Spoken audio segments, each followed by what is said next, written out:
స్థాయిలో కూడా కార్యకర్తలు ఎన్నికలకు సమాయత్తం చేస్తున్నాం. మా రాష్ట్ర అధ్యక్షుడు గారు అదే చెప్పారు. పొత్తుల సంగతి మనం చర్చించవలసిన అవసరం లేదు. మనము పొత్తుల జాతీయ పార్టీ తీసుకుంటుంది. మన ముందుండే లక్ష్యము ప్రతి నియోజకవర్గంలోకి వెళ్ళడం, ప్రతి నియోజకవర్గంలో ప్రజలు కలుసుకోవడము, కార్యకర్తల కింద స్థాయి కార్యకర్తల్ని క్రియాశీలకంగా తయారు చేయడము, భవిష్యత్తు కార్యక్రమాలు వాళ్ళకి చెప్పడము, ఇదే మా ముందుండే ప్రధాన కార్యక్రమం. ఒక జాతీయ పార్టీగా భారతీయ జనతా పార్టీ ఆంధ్రప్రదేశ్ ఆ కార్యక్రమం పెట్టుకుని ముందుకు వెళ్తున్నారు. పొత్తుల విషయం జాతీయ పార్టీ నాయకత్వం చూసుకుంటుందనేది చాలా స్పష్టంగా మా రాష్ట్ర అధ్యక్షురాలు గారు ఈ రోజు చెప్పారు. ఆ విధంగా ముందుకు వెళ్తున్నాం.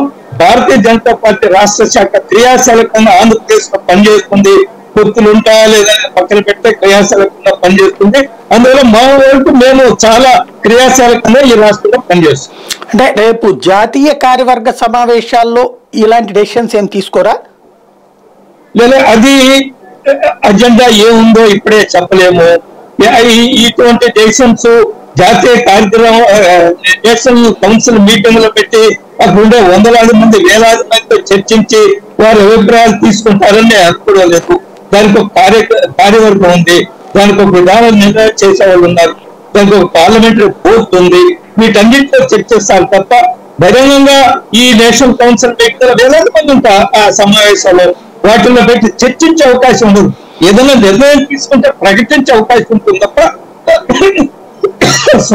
దాన్ని పెద్ద ఎత్తున చర్చించే అవకాశం ఉంటుందని నేను అనుకోను. అంటే ఇక్కడ ఒక సందేహం ఏంటంటే, మీరు చెప్పిన పార్లమెంటరీ కమిటీలో నిర్ణయాలు తీసుకోవచ్చు, దాని అది మీ పాలసీ. కానీ మొన్న జేడీఎస్తో పొత్తు కానీ, జేడీయూతో పొత్తు కానీ, ఆర్ఎల్డీతో పొత్తు కానీ మీ మీరు చెప్పేటటువంటి ఆ మీటింగ్ తర్వాత జరగల, ఆల్రెడీ జరిగిపోయినాయి, అనౌన్స్మెంట్ కూడా జరిగిపోయినాయి, ఎక్కడెక్కడ ఏమేమి సీట్లు అన్నటువంటిది కూడా. అలాగా ఆంధ్రప్రదేశ్కి సంబంధించి ఏమైనా కసరత్తు జరుగుతున్నట్టు అసలు భారతీయ జనతా పార్టీ రాష్ట్ర నాయకత్వానికి ఏమైనా తెలుసా?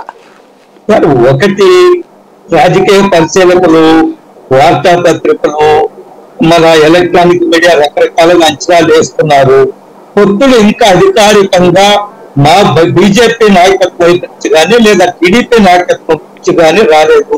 మేము అనేక సందర్భాల్లో చెప్పాము, మేము జనసేన పొత్తులో ఉన్నాము, జనసేన మా మిత్రపక్షము, కలిసి పనిచేస్తామని. కానీ చంద్రబాబు నాయుడు గారు కలిసి వచ్చిన తర్వాత చాలా మంది ఊహాకారాలు ఉన్నాయి. భవిష్యత్తు ఏం జరుగుతుందో చూడాలా. ఏదేమైనా అధికారికంగా ఎటువైపు నుంచి కూడా తెలుగుదేశం వైపు నుంచి కానీ